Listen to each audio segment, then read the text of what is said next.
just let me remind you of a little bit that we did this morning.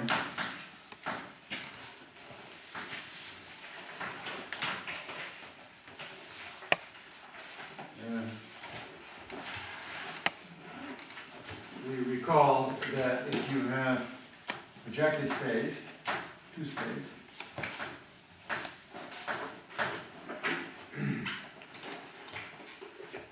that we have homogeneous coordinates of a point here, and we abuse notation by saying that's a point there. It's really just the coordinates of the point.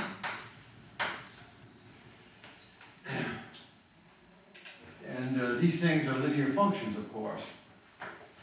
So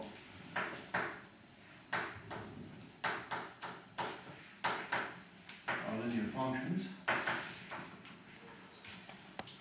And so we can look at the sets, the variety of Z0.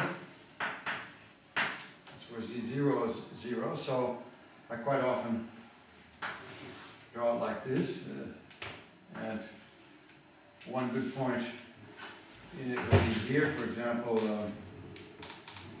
this might be the point 0, 0, 1, and this might be the point 0, 1, 0.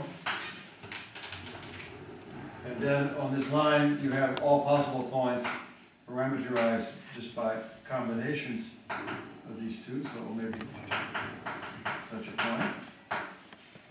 So it's a projective line. So this would be that variety. And then you have the other linear pieces that I like to draw like this.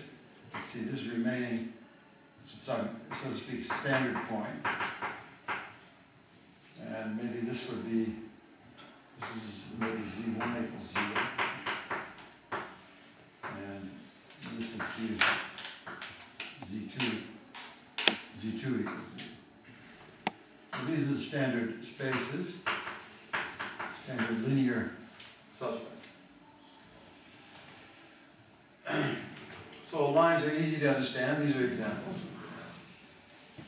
And the second thing we understood very well this morning is if we take, we always think of these lines as coordinate lines.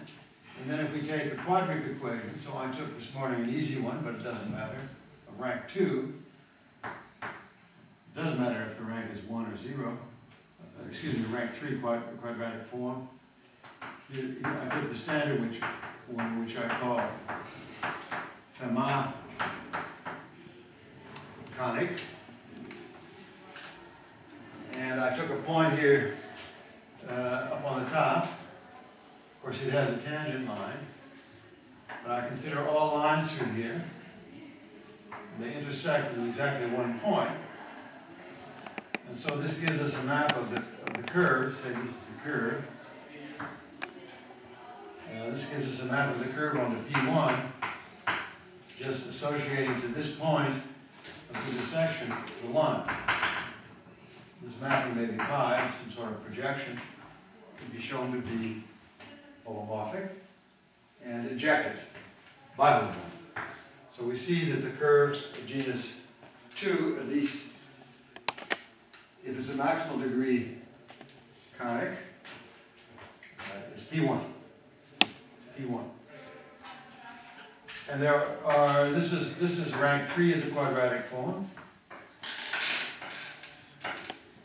Rank 2 is, of course, splits as a product of two lines, so it looks like that. And rank 1 is just one double line. And so somehow people would like that, but we try with multiplicity. So we understand very well these kind of curves. I think everybody understands it. Then I made a big discussion of cubic curves, which are very important. So let's now look at the polynomial degree 3.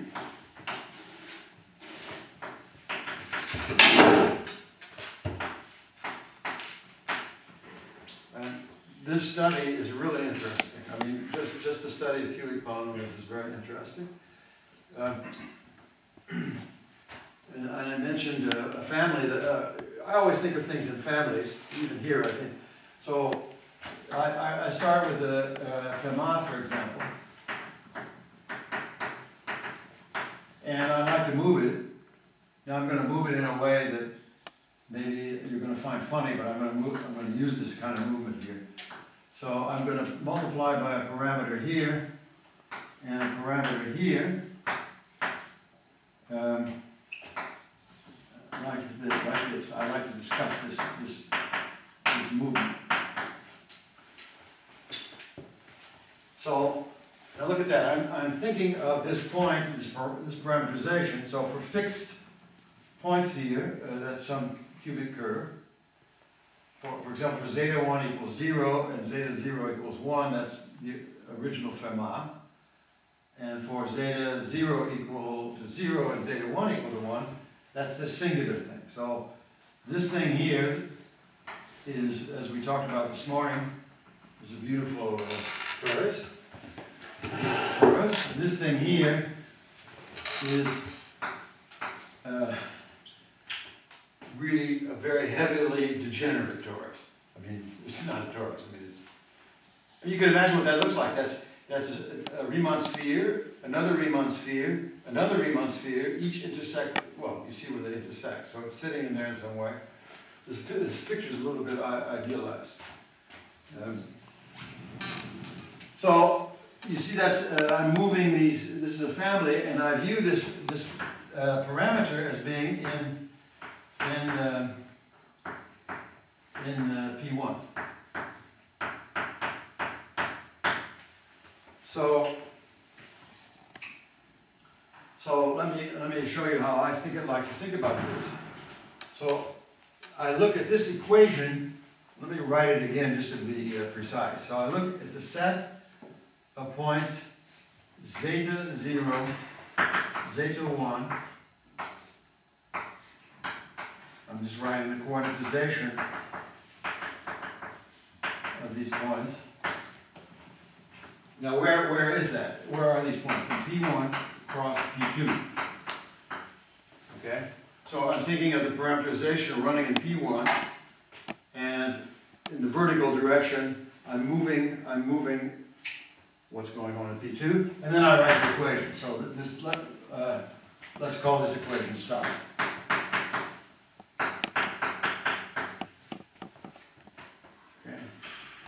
So, the way I'm viewing this is well, I will view it here purely schematically. Here's P1. My picture will not be exact. What did I say here? For zeta 0, so for the point 1, 0 down here. For the point 1, 0, you see that kills this crazy term. So the fiber here altogether is P2. So what we'll have here is a beautiful torus in this P2 over this 0. And now we were talking about riding a bicycle, a small perturbation of a bicycle. Yeah, we'll make a small perturbation of this thing. This is, I don't know. If you don't mind, I'll write here 1 epsilon. Then it's going to change. I mean, this torus is maybe going to look, I don't know how it's going to look. It's going to look a little bit different, of course, because now both parameters play a role, and this singular part is starting to play a role. Now, at the end of this story here, by the way, there'll be some, I think there's some singular things in the middle, maybe. Something interesting in the middle, maybe. At least here at the other end, this is the point 0, 1. You see 0, 1. Then what we have here, here's P2 here, and we have then these 3 lines. So I'm always thinking in terms of a family of things, and it's very easy when you have 2 homogeneous polynomials of degree 3, for example, to put them in a family and think of moving the one thing to the other. Okay, yeah. Is this, if you see it as a function of, so if you see the shape you get as a function of Z0 and Z1, is it continuous or holomorphic or? So okay, so this is exactly what we want to think about, right? Okay, so the first remark is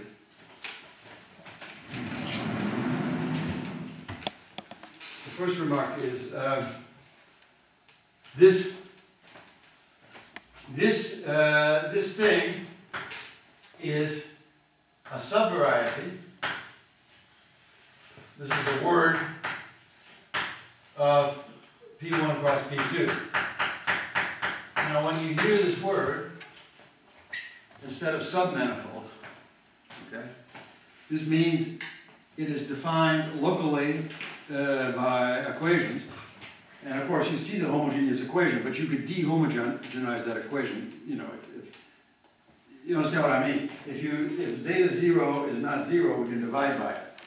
And if one of the other coordinates is not 0 in P2, we can divide by it, so we can dehomogenize and find defining equations for this everywhere. So it means it's defined locally, in fact, by algebraic equations. Okay? And you make a cover and so on. So it's a good set. It's an algebraic variety.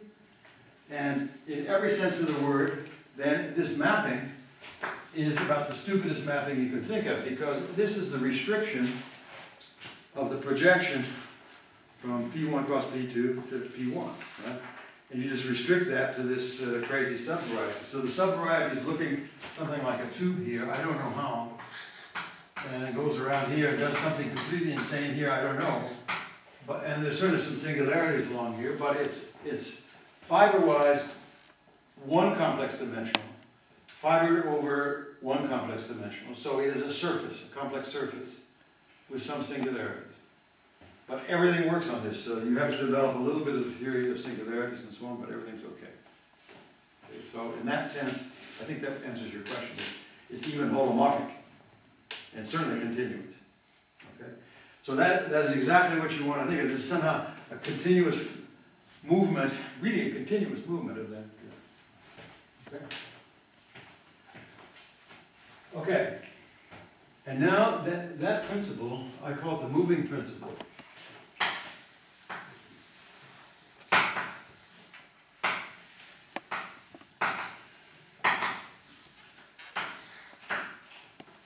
And we will use this moving principle to our advantage in the following way. So let P, I'm going to do it as for cubics, because this morning we talked, Sintel was not here, but we talked about cubics at great length this morning. It's a beautiful subject. I recommend I think you will enjoy it. Look at the video. It's really nice. So let's look at, for example, at cubics. But what I'm saying here, I want to take two polynomials. So P and say Q, cubics, just for fun. It doesn't matter. Okay? Because this morning, remember, we talked about the Fermat cubic and really understood a lot just by some projection argument. But we talked about nothing else in some sense except Weierstrass discussion. So we take two cubics, and the assumption is that the variety of each one of these things, so where these polynomials vanish, it's an equation, for example, if Fermat is beautiful, smoother, so that these are smooth. Let me assume that this is smooth.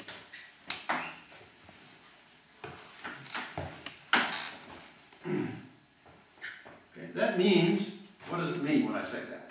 That means that if I take I'm doing holomorphic geometry, so I take a point on the thing, I take local coordinates, I take the differential of the defining function, and it's not 0. I mean, just what you think. Okay? So, but actually that's a pain in the neck, because then you would have to dehomogenize and do all of that in local defining function. But let me answer, is a reasonable question. And how do I check for smoothness?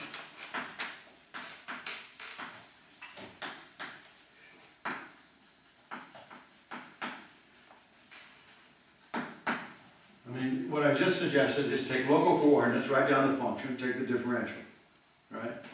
But these functions are not given to you in local coordinates, they're given to you as homogeneous polynomials, right? So you have to fiddle around, and you could do it, but it's not much fun. So let me tell you how to do this, is the following way. So here is you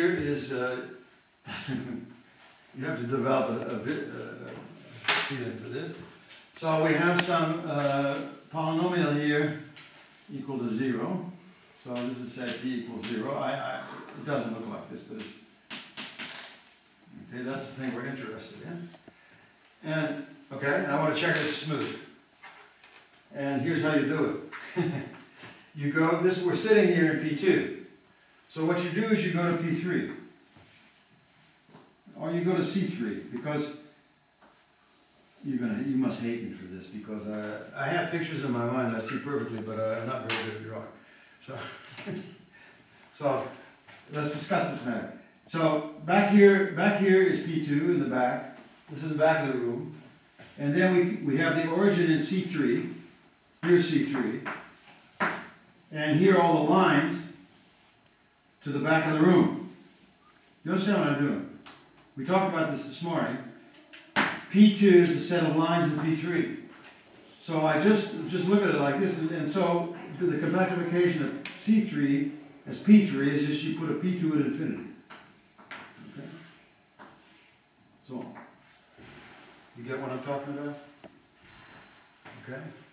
And now when you have that, you have the cone over the variety. So you just simply take the set of lines over the variety. Is that clear what I mean by that? I'll draw it. So if you have a variety here, so this is the variety of, for example, the polynomial P. Take the cone over this variety, the set of all lines. So basically look at the variety in C3, which is defined by the same equation. You look at the variety, this is what I was about to say. I mean, you took the words right out of my mouth. Look at the variety in C3, which is defined by the same equation. It's really, I'm making a big deal out of nothing, but I just want to emphasize that. The picture is that. Now this cone, it has a wicked singularity at 0. Yeah, but of course when you talk about projective space, 0 is not there, so we don't care. Right? So this is the variety, same equation.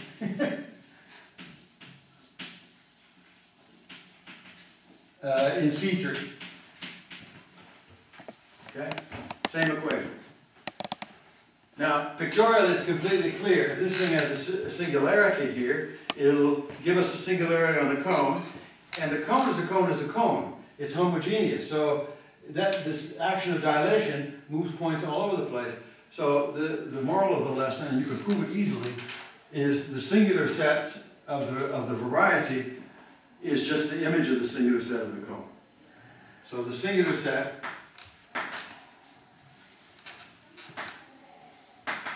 of the variety of P in P2, in this example, is just the image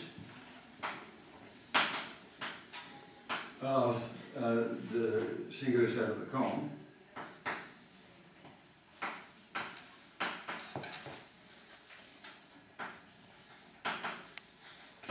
I mean, it's the same, everything is the same. Let's call it the cone defined by that variety. Okay? Now this is, you see, you don't have to do anything because this thing is nothing more than dp equals 0 intersect p equals 0. Right? So wherever the differential vanishes as well as the polynomial. Okay? So you just take the differential of the polynomial and check it. You understand what I'm saying? There's really no problem. I mean, for example, let's check that this thing is smooth. Everybody believes it, but let's check it. Well, how do you define the singular set? Say it again. How do you define the singular set? It's the first time I hear Yeah, it. yeah, I'm sorry. I say it again in words. A singular set, just as in differential geometry, in my way, of a set which is defined by one function now. Is the set of points where the differential of that function vanishes on the 0 set. Okay? Yeah.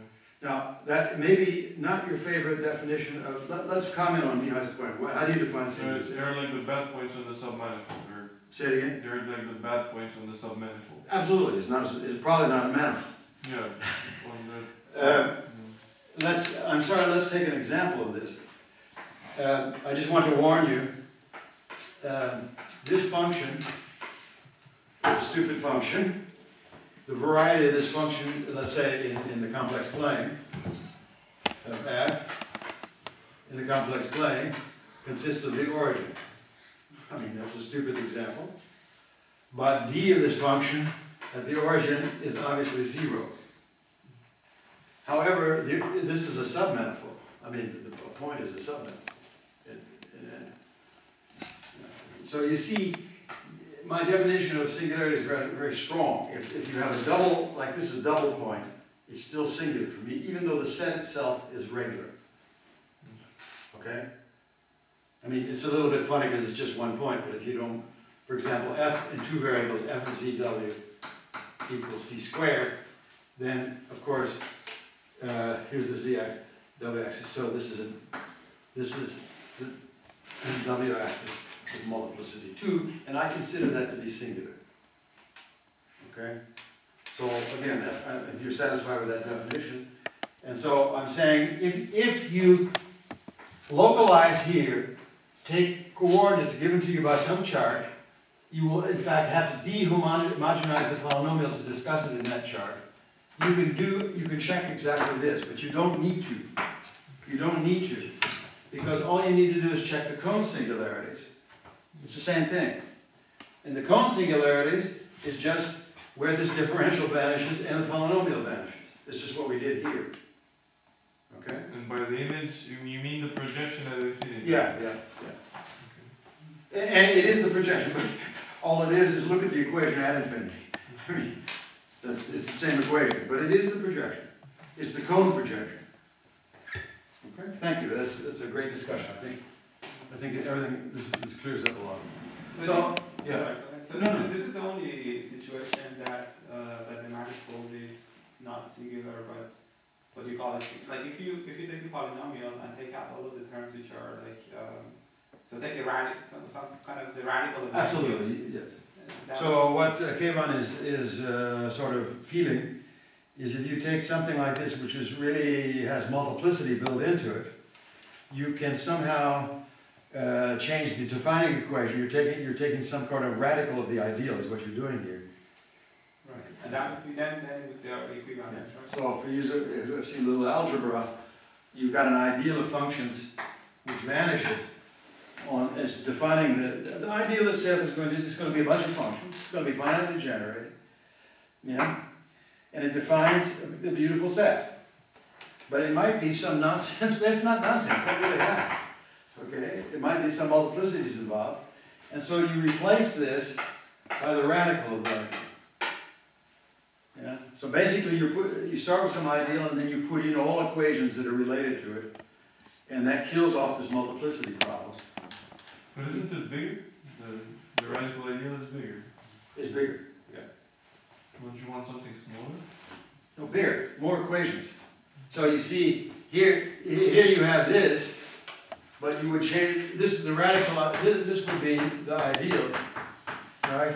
And the radical ideal would be this. The radical ideal is all the functions. So you take some power, you get the original ideal. So the original ideal may have defined the darn thing with multiplicity. So you go to the radical to kill off this multiplicity. This is the reason the radical was introduced in the first place. Okay, I think that's what you were feeling. Yeah. It's called the reduced structure, so to speak. Okay, it's a very healthy discussion. Thank you very much. Anyway, you just have to take the differential of the homogeneous polynomial and check it. I mean, that's what I'm saying.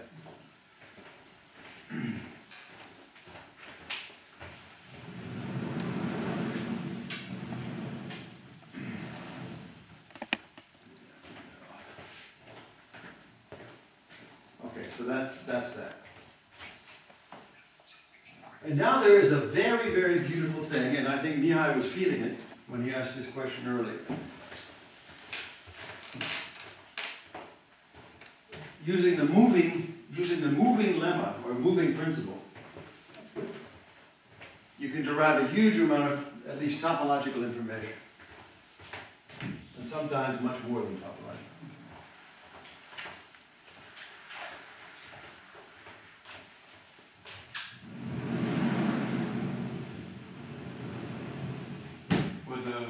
The 3 lines that that you obtain for Z1, Z0, Z1, Z2, it has also genus 1, no?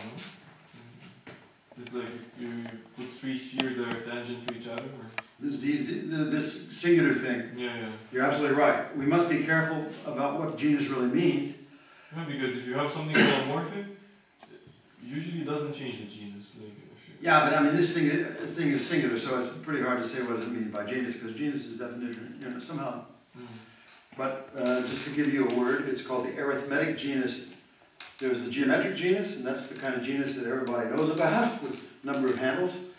And then there's an arithmetic genus, which is in fact what you're saying. It's just the degree of the polynomial.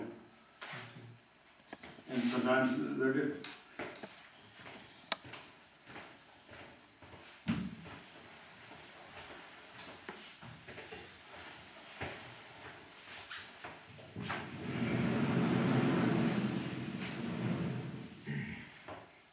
Okay, so here's I'm going to apply the moving lemma, okay? So let's do this. Let's look at this some family. So let's say P0 is the Fermat. Everybody here understands Fermat, is happy about it. Fermat cubic. I just do this as an example, but of course it's much more than an example. And P1 is any smooth. It defines it's so the variety of P1 is smooth. So that's what I'm going to do. So I'll start with, for example, the Fermat, and go to this. And now I do the same thing I just did. So this family, let's call it family, is set. Let's do it again. Zeta 0, zeta 1. And then homogeneous polynomial here stuff. Okay, let's call it zeta and z. Such that zeta 0 times p0 of z. This is z here. Plus zeta 1 p1 of z equals 0. This is what I did.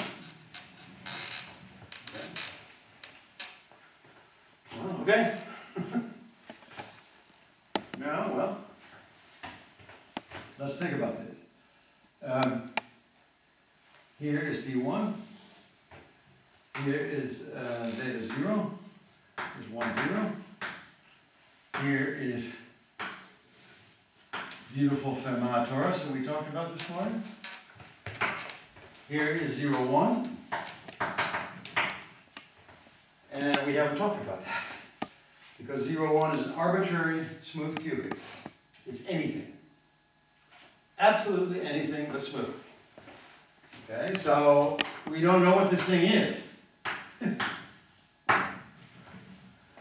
Okay. Now, in between, we have some, okay, nearby, there's no question about it. In between, we might have some junk, so here's some junk, and in between, we might have, here's another type of singularity that could occur, then maybe, and so on. All sorts of things occur. Okay. Now, you do computation. Okay. You look at this thing up here is singular because this has singularities, this equation. In P1 cross P2. This picture up here is in P1 cross P2. So you say to yourself, and you should do this always, throw out the singularities. So in this case, there could be a singularity, for example, here. All these terrible singularities, throw those out. All this singularity here.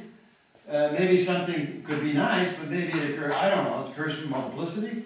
All sorts of stuff. Okay? You prove a trivial lemma that says there are only finitely many fibers that are singular. This is basically a complex analytic or algebraic geometric SARD theorem. I don't know if you know this. Somehow it's the measure of the critical points, image points, critical values is 0. And in this case, there are only finite, you check, some trivial lemma, there are only finitely many singular points. So the set of, let's call it B for bad, the set of points P in P1, let's call this mapping pi, and let's call this, yes, P1, so that pi inverse of P1 is singular in the sense that i.e. the differentials of the defining function vanishes.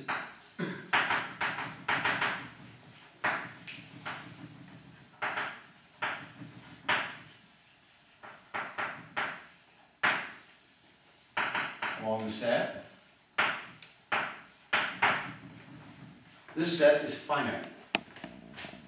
It's defined by equations, and you can just check it is finite. Okay?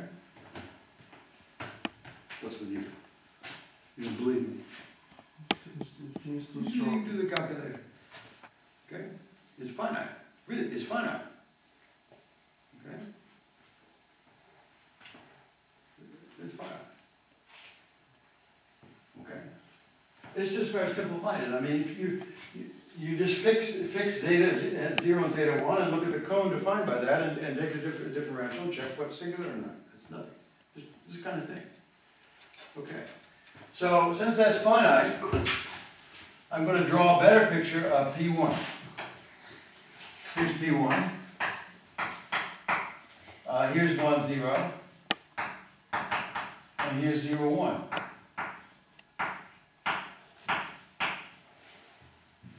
And here's his finite set. So all bad sets are red in my case. Here's his finite set.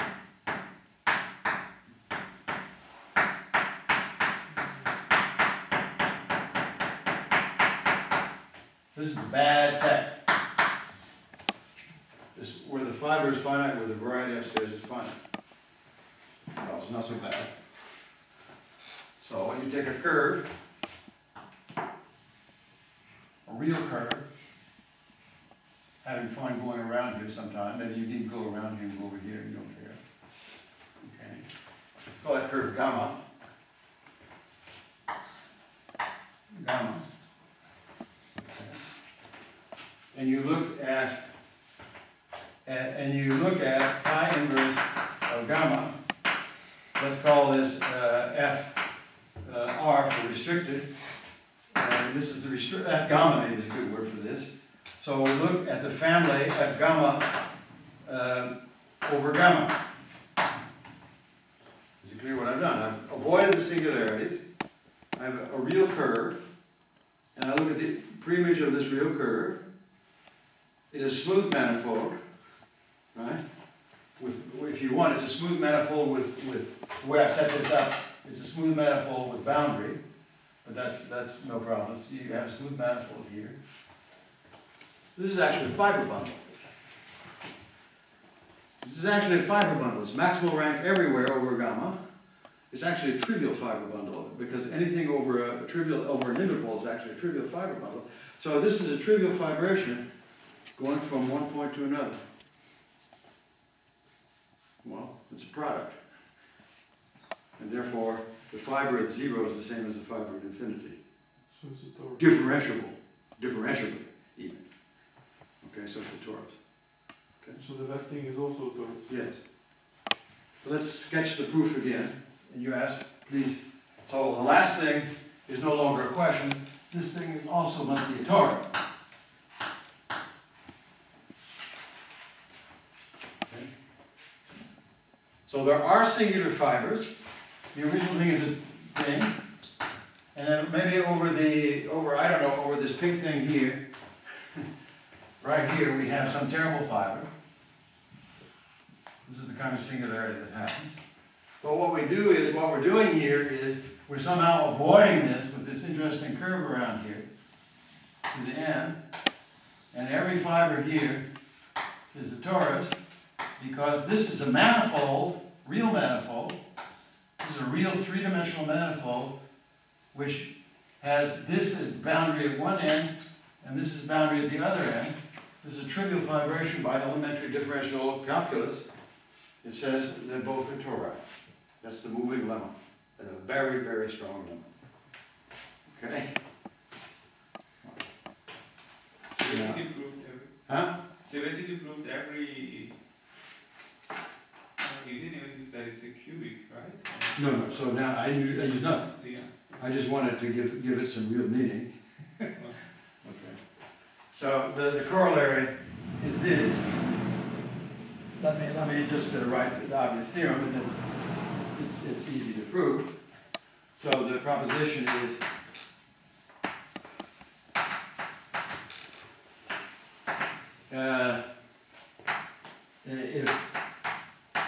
if P and Q are in polynomials of the same degree, where this makes sense, degree D, are smooth in the above sense,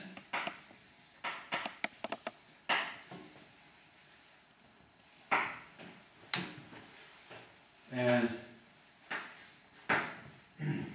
F, let me write everything down. F is this family.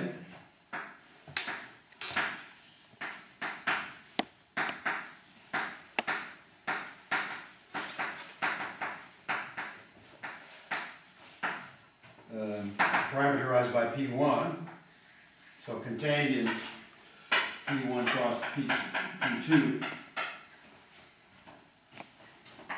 So, okay, P Z. I should have done good index here, it doesn't matter. Z Q of Z equals 0.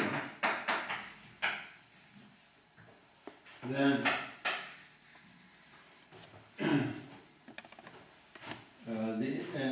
and pi is the induced projection. So the restriction of the standard projection.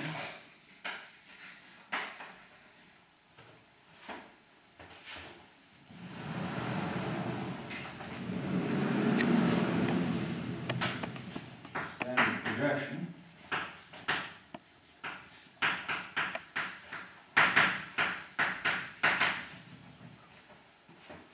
Okay, then there exists restriction to what? Restriction to what? Standard projection of P1 plus P2 P1. Just the usual projection on the first coordinate. Yeah, but you said you restricted to, oh, you restricted to F? Yeah, Oh. the restriction to F, Oh. okay? Restriction to F, the standard projection. And blah, blah, blah, blah, blah. Then, let me just simplify it. There are many curves, such smooth curves.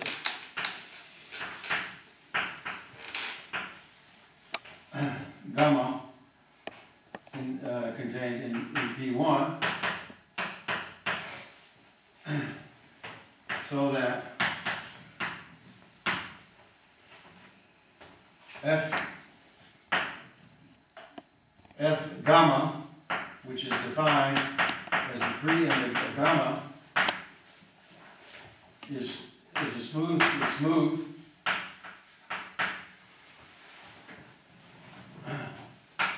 with boundaries. There's a smooth three-manifold with boundary over 1, 0, and 0, 1 is smooth and is a trivial is a smooth, unless that's in parameter trivial fibration.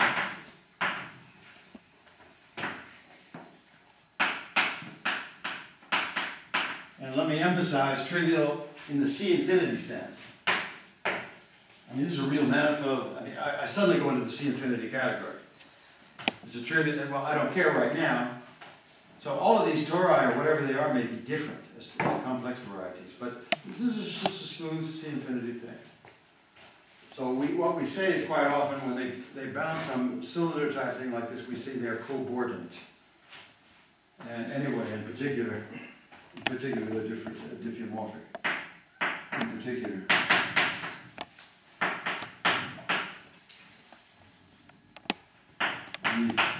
P and DP are diffeomorphic.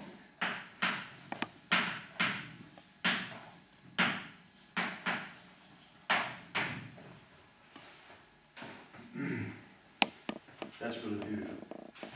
Any two smooth homogeneous polynomials up to diffeomorphic define the same thing. Okay. Now, a purist in algebraic geometry, of course, hates me because he doesn't accept the real numbers. I accept the real numbers, and I like very much that these manifolds are diffeomorphic. Kevin, you look like you're thinking. No, I mean, I'm wondering, I mean, you can always choose this, oh, you're in, I see, so that's a real curve joining. That's a real curve. I see, so you cannot do it over the... No, you're going to get hit with these singularities. Yeah, but I mean, there are even like real analytic people. I can do this real analytically. Right, okay. So this is really, I mean, about the strongest statement you can make. Probably algebraic, real algebraic. Real, okay. Piecewise linear, for example. So anyway, it couldn't be any better. Okay? So the corollary, which is an obvious corollary, is that the genus of these two things is the same. Professor, can you tell me what is the genus? Yeah. Let's recall the genus.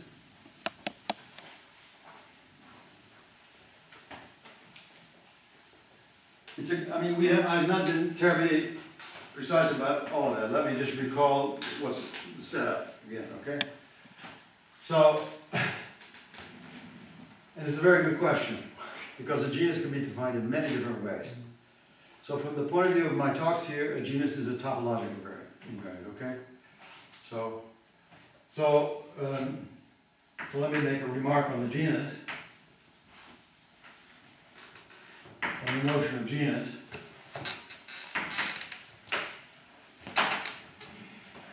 Is there's several remarks. You prove a theorem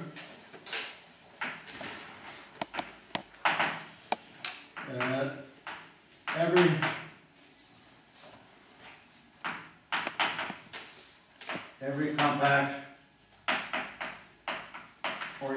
orientable surface, real surface,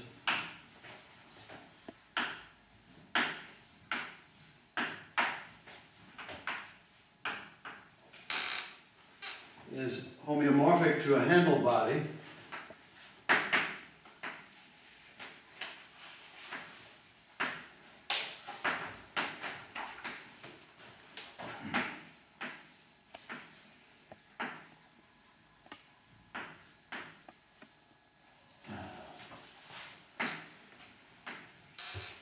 with G handles.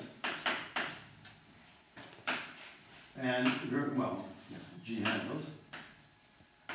And G is then the genus of the surface. And the handle body means, I just draw the pictures I did in the other class. I think you were here, but you just forgot. And you just attach to a sphere handles, which means you attach a cylinder and glued with a homeomorphic along an annulus to a hole in the sphere, and that's an example here of, let me just try to make an example of genus 2.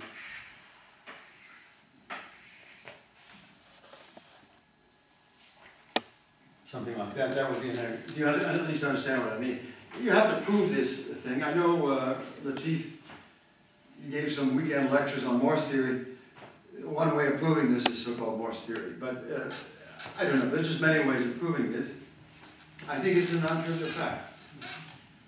It's a non-trivial fact. And in fact, this is a topological statement, but in fact, you can show, and I think this is even more non-trivial, G is the only, not only topological invariant, diffeomorphism invariant.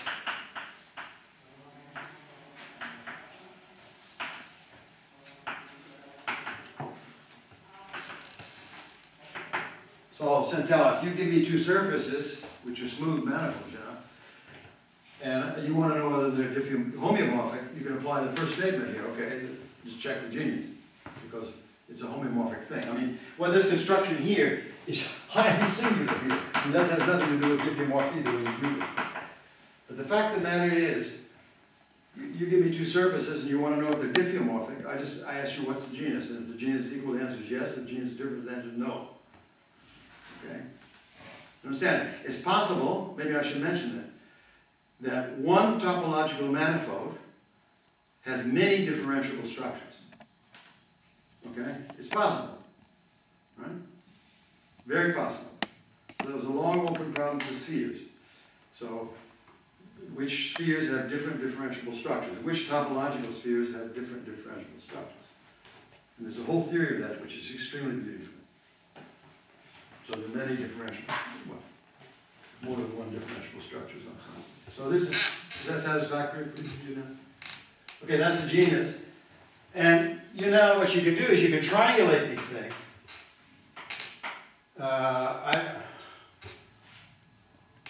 Surface M, say. You can triangulate these things and use Euler's old definition, which you know, vertices minus edges plus faces, which is actually a homological definition, but and then you check using something.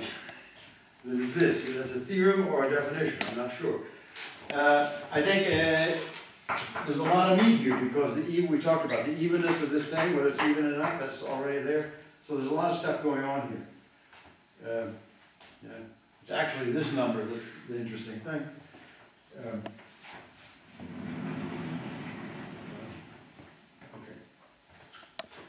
So that's the genus. Thank you very much. So let me write a corollary. I said it, and then Centella reminded me I should review the notion of genus. A corollary of that proposition is that the genus of the variety of the first polynomial is the same as the genus of the variety of the second polynomial. This is a trivial corollary. Okay? Because they're diffeomorphic. Right? Very strong. Okay, and now we used this morning. This morning we saw that if we take a Fermat of degree D, but this morning the degree was 3. The morning was 3, remember? And I fiddled around with some calculation, you corrected me and all of this. Right? And what we did this morning, Centella wasn't here, so it doesn't hurt to review. What we did, we took this, this is a curve. And we took this curve, and we took a point off the curve now. And we looked at the intersection. Now, it's going to be more than 2 points in general. And you will have some ramification, like this morning. But since the ramification is, you see, look at this, it's exactly the same as this morning. I mean, D equals 3 and 4 and 5 and 6 has nothing to do with it, right? So you immediately compute this morning. This morning we computed for D equals 3, the genus is 1. But you get what Professor Malaki said, that you get Z1 over Z2 to the power D equals minus 1, so you get D roots of unity. Say it again, please. So in the computation that we do, yeah, you get Z1 over Z2 to the power D equals minus 1, so you get D points of ramification. Yes, that's right. But then you get D so many points of ramification. And then you can compute the Euler characteristic. That's right. That's what I'm just, you're giving the proof of what I'm going to say. So Beehive's proof is using the calculation this morning. Let me just write it here. Of this curve, the genus of Fermat.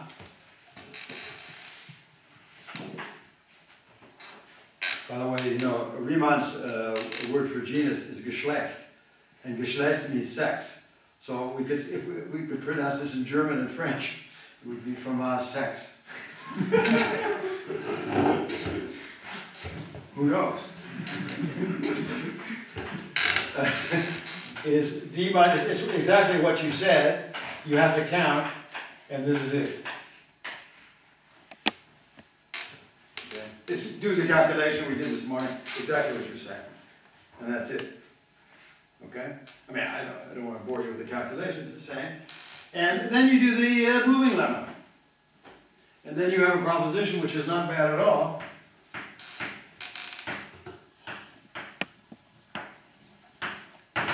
So if you have a homogeneous polynomial of genus of degree D, and the variety of this thing is smooth, I mean, if it's not smooth, I don't know what I'm going to do here. Then, and the genus of this variety is D minus 1 over D times D minus 2 over 2. I love that theorem because... So every surface that is like good in this space looks like a tori. Like, Well, what do you mean? What do you mean by that? like if you Take D equals 4. Okay? Yeah, like multiple torus. Like, Yeah, sure, like sure, everything sure, looks sure. like a torus. Like, Well, you know that everything is a handle body. It's just a question of which handle bodies you're going to get. okay. I mean, this is a multiple torus, right? I mean, yeah. So, I mean, this is just for fun. D equals 4, what do you get here? D equals 4, how many handles do you get? 4 is 3, 2 is 6. We get genus 3, right? D equals 5.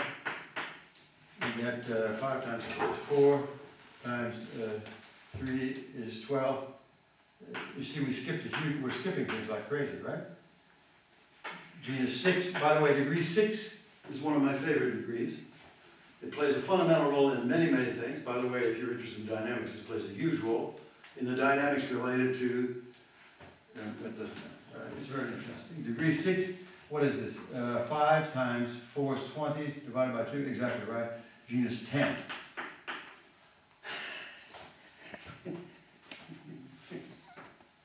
It's fantastic, yeah. But that's the question. How can you talk about genus if you don't know if the surface is orientable or not? Well, it's a complex surface. So all complex surfaces? Sure, I mean the Jacobian of a holomorphic transformation, the real Jacobian is positive. Okay. So that's one way of looking at it, right? I mean the real Jacobian is the absolute, and so it's oriented. The complex structure gives it an orient. Okay. So I mean, I have a question. So if you take if you take G to be, if it's not in this sequence, like it's It's not there. This surface is not then there. there is no smooth surface. No. So I commented on that. Nice that you bring this up. So, But can you generate it with something else except for polynomials? I mean, you have this space PC2, P2C, but those are generated just by polynomials. But if you have another smooth function, you can generate whatever you want, no? you would think so, yes. So let's talk about that, okay? Okay? Let me talk. All these things are so important. I'll try to hit every topic. We were talking about what's good about a lecture. This is what's good about a lecture because we can answer each other's questions. So let's what Kevin was just saying. Let's just say no. G equals 2 does not occur.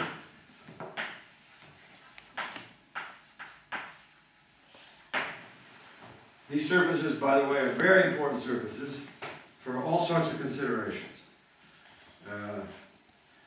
And I will talk about them a bit, but it just doesn't occur.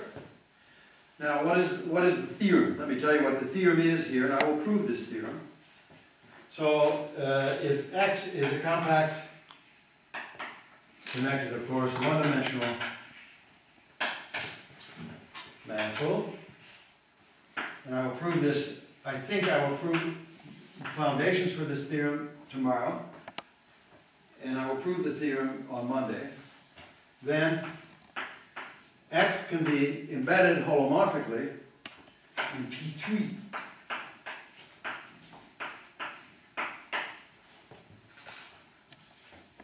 There's nothing magic about P3. Let me just tell you what the point is. You can embed it in some big Pn. And then, if you have it in some great big Pn, you have this in Pn, you take a point, generic, outside the curve, and make a projection into Pn minus 1. And for a generic point, this mapping is biholomorphic, so you knock it down one dimension. That projection, that's called projective geometry. That projection works always until you get to P3. So my proof will be it goes somewhere into Pn, and I project easily down to P3. But if you're in P3, the projection does not work. What happens is, in P3, these surfaces, well, let me say, this is genus 2 surface, beautiful surface. Say X, you visualize it here in P3. And what happens is, now I'm going to get this wrong in terms of exactly the projection. Then I make a projection into P2, some generic projection into P2. And what's going to happen is something like this. I have not thought about this carefully enough, but I think the best we can do is maybe this. You see, what will happen is the projection mapping will be tangent somehow to the curve and cause a singularity in the image. Okay, the projection could cause a singularity. Let me give you an example of a singularity, okay? Here is an elliptic singularity, the simplest minded singularity you can think of. The singularity is in C2, so here it's, I don't know, let's call it, I don't call it S for singularity. This is a very, somebody calls this a famous name, parabola, somebody's parabola. This is singular at the origin. And this is singular at the origin. And I don't know, it depends on the choice of axis, it looks more or less like that. Okay? And it is, you think it looks like that. By the way, in projective space, you compactify it, and it's an elliptic curve. So this is an example of a cubic curve in projective space. Well, you see it, it's cubic. So a cubic. This singularity is a very interesting singularity. It is a holomorphic or algebraic singularity, but it's not a topological singularity. This thing is still homeomorphic to a torus, but it's not complex analytically at all. So let me show you what the kind of thing that happens here. If you consider the map zeta in C,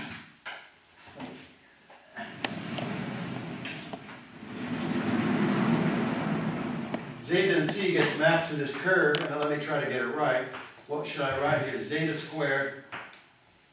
You buy this? Right? So if I cube this, this is the same as squaring that. Right? Right? So, and actually this is a homeomorphism. So it's P1. What is? This is a homeomorphism of C into this.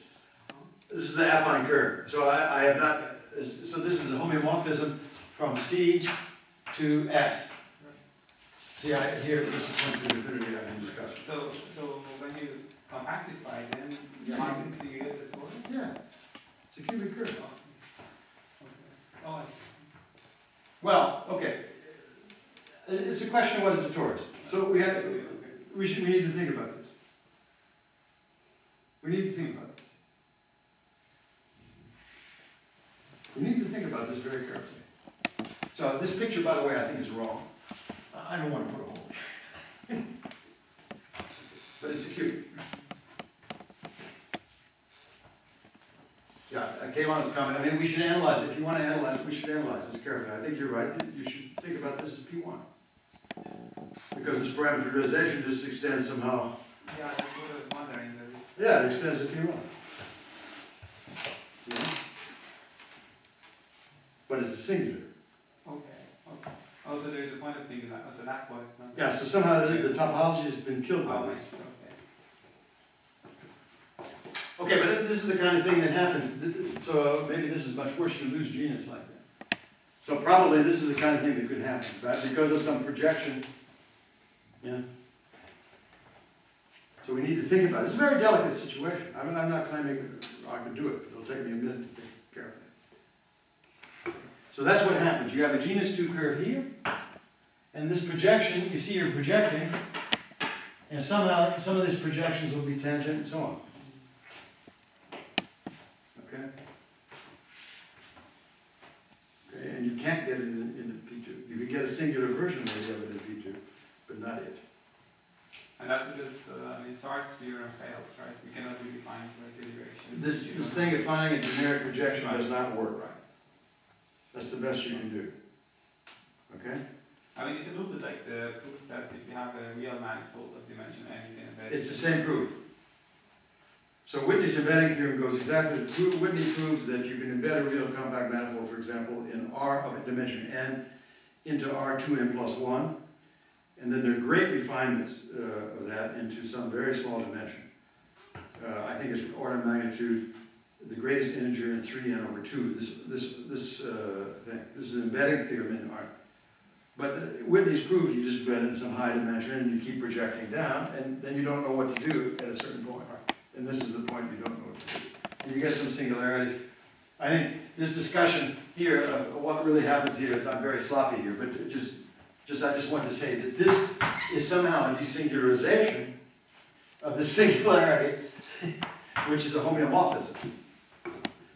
So the singularity is not topological. It's somehow really interesting overall. Okay. Well, that was that remark. There were some other remarks. Now, what were the other remarks? That was Mihai. What was your remark? My remark is that I asked, like, the professor asked if you can only obtain those genuses, but I said, like, you can obtain something else if you take a smooth function, like non-linear, like not non-linear, non-polynomial smooth function. Yes. Okay, so this is a very beautiful question. I think that I will try to answer this question, or we should stop maybe. Let's see what the time is. Yeah, but I'll try to answer that. Okay.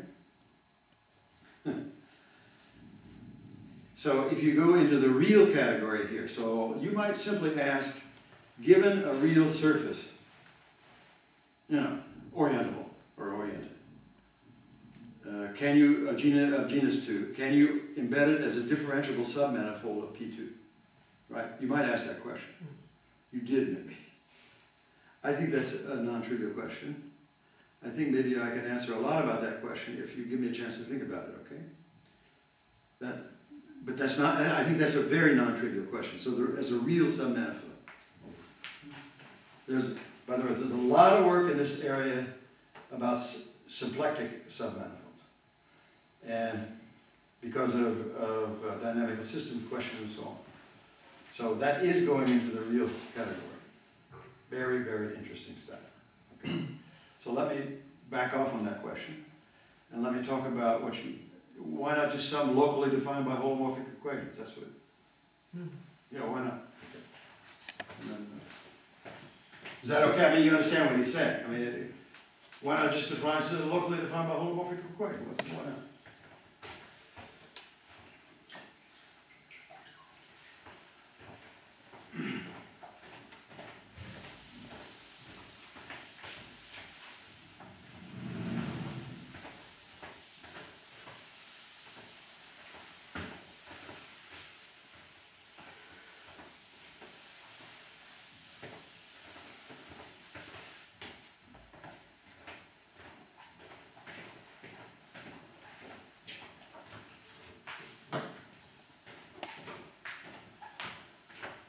So by the way, this remark is dedicated to your motherland, China, your first remark. But then we will then dedicate the following remarks to our country here, Germany.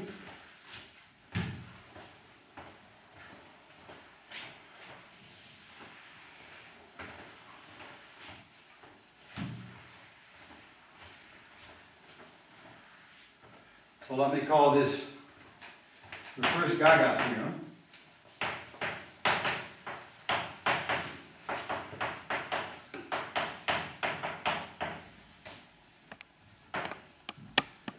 And this theorem was originally proved in 1948, I think, by Chow. And I'm pronouncing his name wrong, but in English we write it here, Chow's theorem.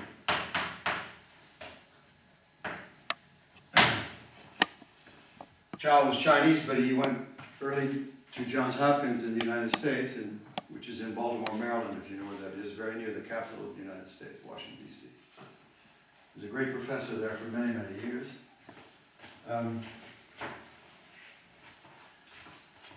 I will state his theorem and try to give you proof. I do not know his proof, and I don't know even if his proof is correct. These days, I'm pretty sure it's 19... You see, the tools were not available at that time, and I don't know really how he proved this theorem. The theorem is answering your question exactly. Okay. Every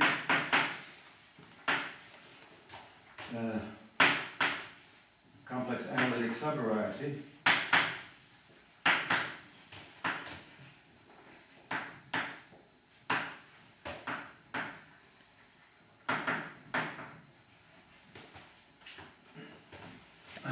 i.e. locally defined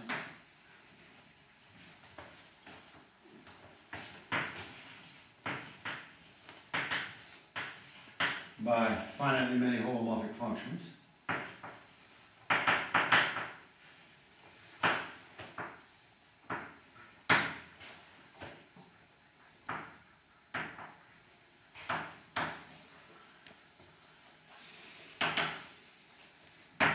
I think that's what you're. No, I mean, this you asked them to be compatible on the intersection. Yeah, sure, yeah, so, yeah.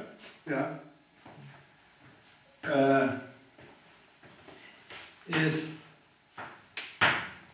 algebraic.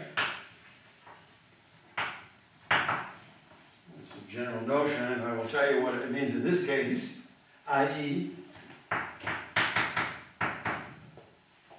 the z defined by the z.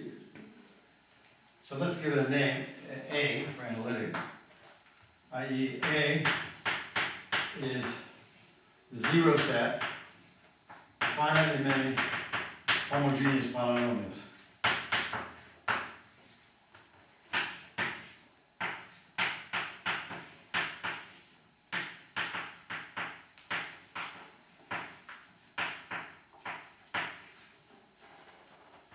Some homogeneous polynomials region. So is the statement clear? But I hope it answers your question. Yeah. So you mean, so it's only for... So it's the intersection of varieties. It's an intersection of varieties, isn't it? An intersection of, yeah, that's what I mean by a variety, just defined by many as you want. But I'll write what you just said.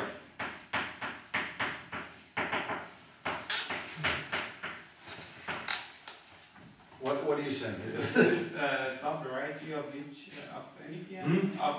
So what is the demand? I mean, it's a sub-variety of what exactly? Oh, I thought, yeah, okay. Yeah, I think I better write it. So since I'm being so precise here, let me, a P of P3? A of PNC.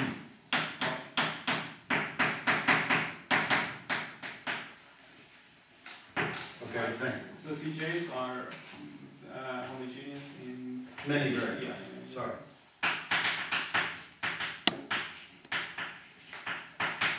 I have one question also about this statement. So, I mean, when you say A is equal to this, so I mean, A is diffeomorph is like analytic diffeomorphic to something, which is like A itself. It's equal to this.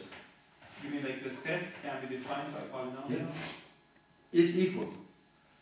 In every sense of the word, also scheme theoretic, all sorts of things, but at least already as a set. So ideal theoretically, in the sense of this radical ideal that we were just talking about. But Professor, why this theorem is not trivial because you see that A, the first definition of A is equal to the set of P0 to PKR equal to 0. I think this is just intersection of all the varieties. No. Let's look at this. Maybe I formulated it in a poor way. Let's look slowly at the statement. So I take a complex analytic subvariety. I haven't defined these things. You know, I'm sort of avoiding making a quick discussion here.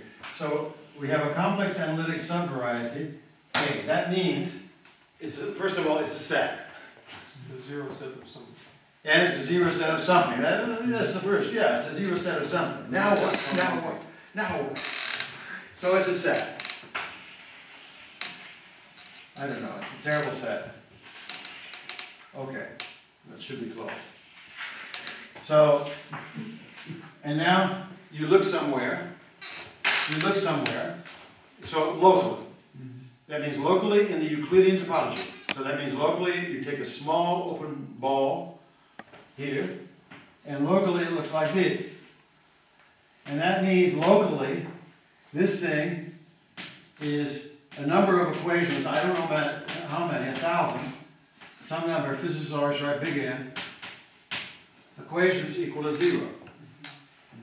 Secondly, another way to say that, you have some ideal here that's a reasonable ideal of holomorphic functions. I mean, you take this, the real thing is you take these equations, and then you take a radical ideal, then you have all equations. Okay? So the theorem is not yet a tautology, yeah, because the first assumption is locally it only looks like this. But look at this thing here. I mean, I'm glad we're discussing this. These things here are global. I mean, these things here are homogeneous polynomials. Yeah, I mean, over there it's just this intersection. Over there it's locally it's just the zero six of arbitrary holomorphic function. Yeah, and locally, on some little ball. Yeah. May not be polynomials here. Nothing, God only knows. This is a deep, really, I think it's a great insight just to formulate this theory. Right? It requires courage, nobody can do that. Well, what would be, I mean, it's very hard for me to. What? So, I mean, if you have some, So but these polynomials are globally defined polynomials. I mean, let's say, I mean, But does it have any link to, I don't know what, to Taylor approximations or to what? Like, Well, yeah, absolutely. I would like to outline the proof, but I think that we're in the middle of a discussion. Somebody had other remarks here. What's going on here? no, I was trying to understand, I mean, because, I mean, so if you have a set which is, because it's a set that you can define by some analytic equation. I mean, even complex analytic, of course. it's analytic. Power series, holomorphic power series. Right, let's say, I mean, if it's something like, let's say n is 2, Yeah. and we pick z equals e to the w. Yeah, but that's not, okay, good. So, okay, so that's not, So you start fiddling around and you look at the set, so z equals e to the w. so this power doesn't apply. You see, the point is that that's not defined it's a very good example, I like it very much. It's not defined, and by the way, this is a very good thing that tells you, it's defined on C2, of course. Right. And you know, the beautiful discussion here, and we're getting into a beautiful discussion of complex geometry. This is C2, okay? And I compactify it at infinity with the line at infinity. And let's say this is C2 with the variables ZW. Okay? I don't know whether 0, what happens at 0? No, it's not here. W0, I don't know. God, W0 is, Z is 1. So, I don't know. Here's the point. Here it is. 1, 0. Right? And this curve, sorry, it's actually, I don't know what it looks like complex. But okay, it goes here. What happens is, this curve is everywhere dense here at infinity. You were talking about essential singularity. This curve has an essential singularity at infinity. You cannot continue the curve. That's what's going on. So in a given coordinate patch, you can write it down. But the statement, the variety itself has to extend across infinity in that patch. And from the point of view, I'm going to start name dropping here, but from the point of view of a great German mathematician from Tübingen after the war, and his student Wilhelm Stoll, a very good friend of mine, the question about continuation here is the question of estimating volume. whether that curve is really dense in terms of volume at infinity and so on. If the volume at infinity is small, then you can continue it. Okay? But then they prove a theorem. If the volume is small, it's algebraic. So a characterization of a polynomial curve is at infinity, the volume is small. Yeah? And of course, these transcendental curves like this go crazy at infinity. And then it's higher dimensional Nevelin theory, which is generated, it's called value distribution theory, to try to understand these transcendental things, how this approximates this curve and so on.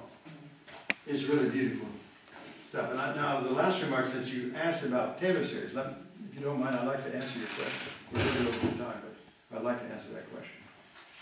So, okay, here's the question about Taylor. I guess it's also really, it's kind of clear. There's a statement in basic complex analysis that if you have a function which is defined on the, if you have a holomorphic function which is defined on the Riemann sphere, then it has to be a polynomial.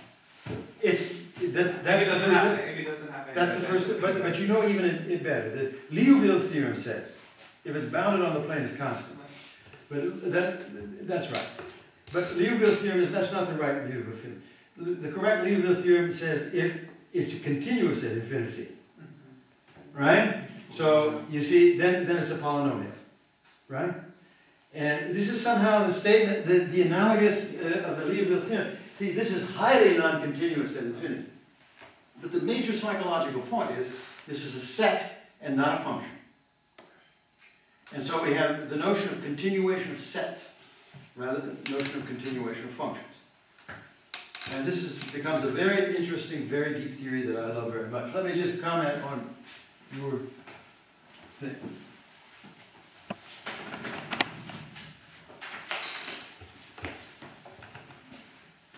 So let me comment on it in dimension 2. It's easier to draw the picture. Okay. So here is P2, and here is some mysterious, I don't know, analytic.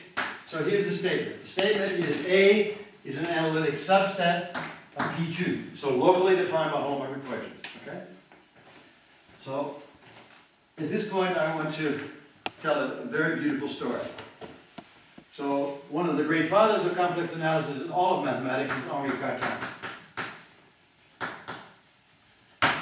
Cartan, in the 1950 International Conference, which was at MIT, more or less ordered a theorem.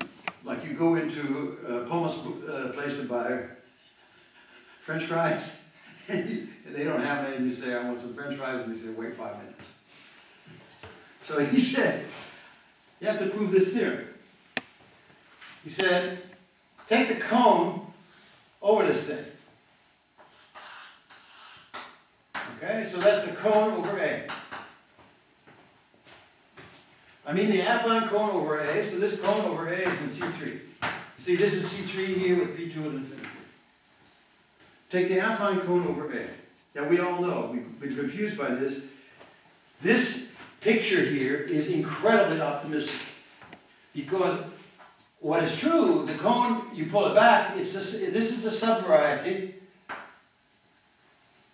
And you know where it is. It's a sub-variety of C3 minus 0. Right? Because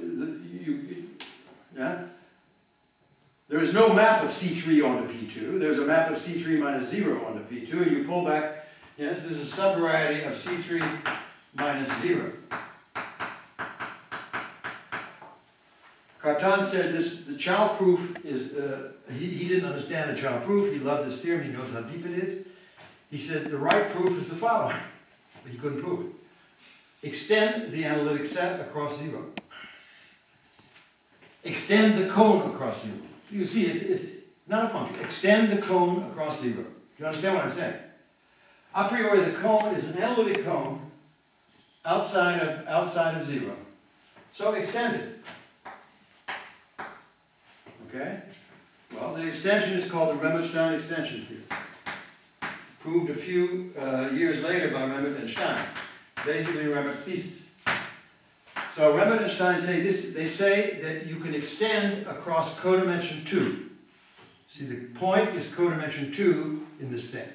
So if the set is, the place where you're extending is small enough, you can do it. No condition. Okay? No condition. You can extend across codimension 1 if something's bounded. It's just like Riemann extension theorem. The boundedness for sets is volume. If the volume is bounded, even in a weak sense, in the neighborhood of codimension 1, you can extend. But you don't need anything. You can extend about across codimension 2, and not the point that you asked about. This thing now, the cone plus 0 is an analytic set, let's call this A tilde, in C3. And you can prove it, you have to prove it, but you prove on C3, it's easy to prove, every analytic set is just the common 0 set of power series. Okay, so it says that the cone is a 0 set of finitely many power series.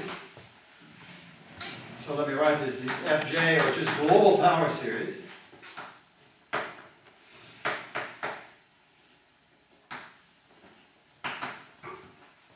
Okay. And now look, if you have a power series, there's a power series, whenever you have a power series, you should write it like this, say Fk, k equals 0 to infinity. Well, let me write it here, Fd, because d is going to be degree. So Fd, a homogeneous polynomial, in this case in C3. Okay, 3 variables of degree d. You agree that you could split up a power series in degree 0, degree 1, 2, 3, and so on. Right? Okay? Fine. And now, look at this. F of t times z, Fd, well, F of t times z, let's just write the whole thing out. But what happens if it's the degree d in the power series is also a series? You cannot have No, it's a homogeneous polynomial. It has to be a homogeneous Well, polynomial? you know that. The Taylor series, you just write down the whole power series, and I'm just talking about the degree d terms, homogeneous terms. Are we using the same language? Maybe not. Power series starts with a number, constant, then you have the linear terms. Okay, yeah. That's all I mean. Just Yeah, okay, I get it. you see what I mean? Yeah. And okay, so look what happens here. I write this here, so this thing's, I write it here. It's incredibly beautiful. I can pull this out of t to the d. Yeah? This is a power series in t. This power series in t vanishes identically on this thing. Because it's t invariant, this cone. Right? So this means that all of these terms vanish identically on it. And they are homogeneous polynomials. Okay? So it is the 0 set of these homogeneous polynomials. A lot of them, but the ring is Noetherian, so you find finite in there. Let me review that. This is Cartan's provocation. He ordered French fries, and 2 years later, Riemann and Stein proved the French fries. The statement is, an analytic set outside of codimension 2 could be continued as an analytic set. Okay?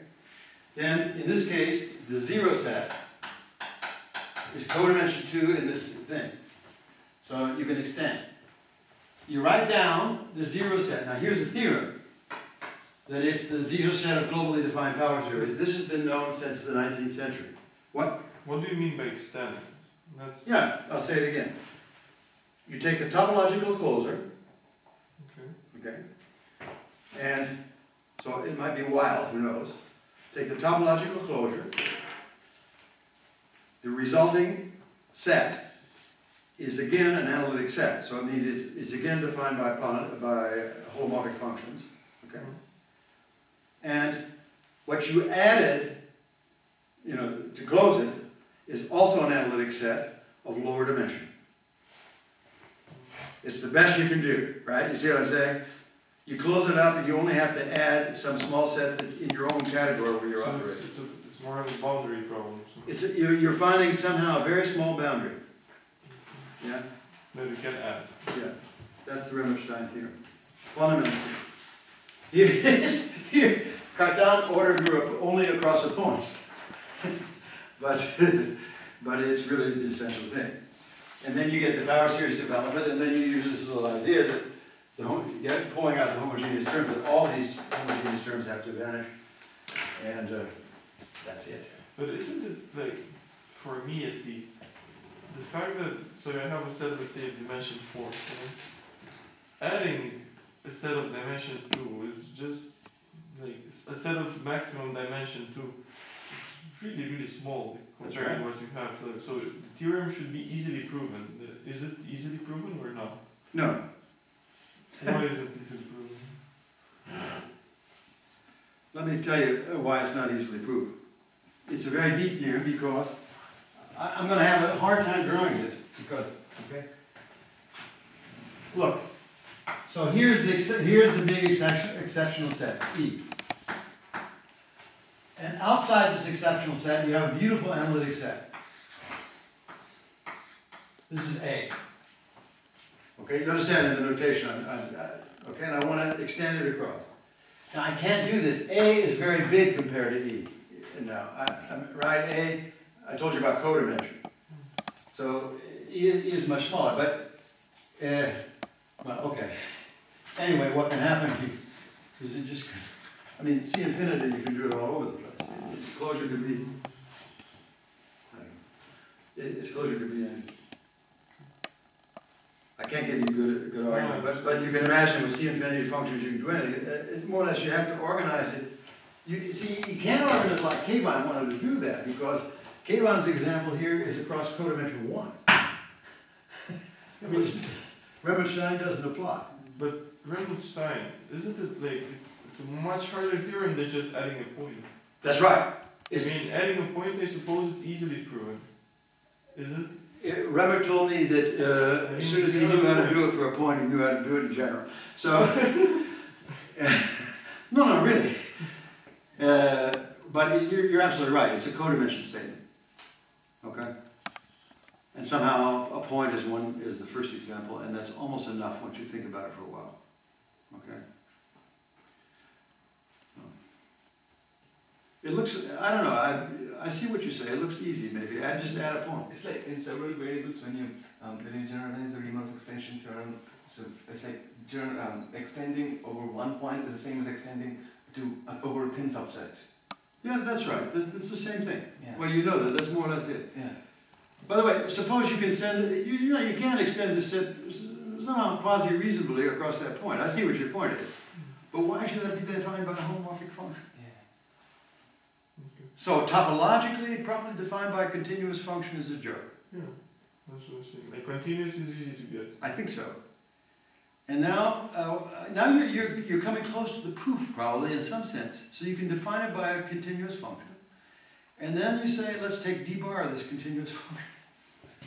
Of course, d bar of a continuous function is a differential operator on a continuous function.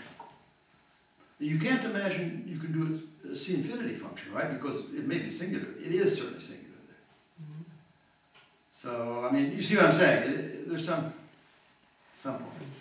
But it's a beautiful theorem. And it's a beautiful statement, right? It's an incredible statement. So this is a statement of Chow's theorem. And this is the proof that Cartan ordered by going to order. The connection between Cartan and these people was of fundamental importance. He's incredible. Okay, thanks a lot. I think it's important.